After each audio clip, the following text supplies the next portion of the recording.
ترکی ڈراموں نے ہمیشہ پاکستانی لڑکوں کی ویلیو ہی کم کی ہے. اب اتنے بھی کوجے نہیں ہوتے یار ہم. آدھے ملک کو پڑھایا جا سکتا ہے لیکن چھوٹے بہن بھائیوں کو نہیں. وکیل: تمہارے مقتول خاوند کے آخری الفاظ کیا تھے؟ بیوی: میری اینک کہاں ہے نیلم؟ وکیل: اس میں غصہ کرنے والی کون سی بات تھی جو تم نے اس کو قتل ہی کر دیا؟ بیوی: لیکن میرا نام تو رضیہ ہے نا. بریکنگ نیوز: ملک میں چغلیوں کی خطرناک حد تک کمی. کورونا کی وجہ سے عورتیں اکٹھی نہیں ہو پا رہی.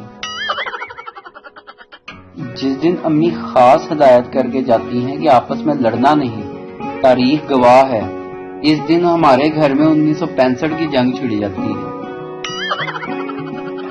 پولیس نے ایک پٹھان کو نسوار کھاتے پکڑ لیا. پولیس والے نے پٹھان کو سبق سکھانے کے لیے ایک گدھے کے آگے نسوار اور چارہ رکھا. گدھا چارہ کھا گیا، نسوار کو نہیں کھایا. پولیس نے پٹھان سے پوچھا، ہاں بھی خان صاحب بتاؤ، تم نے اس گدھے سے کیا سیکھا؟ خان: جو نسوار نہیں کھاتا وہ گدھا ہوتا ہے. پاکستانی شوہر کی تابع داری. بیگم نے 50 روپے کے 2 نوٹ دیے اور کہا 50 کا پیاز 50 کے آلو لے ہیں. معصوم شوہر کچھ دیر بعد واپس آیا اور بولا، بیگم پیاز والا نوٹ کون سا ہے؟ ویڈیو دیکھنے کا شکریہ. لائک کیجیے ہمارا پیج NTV اردو، اور ویڈیو پسند آئے تو ضرور شیئر کیجیے.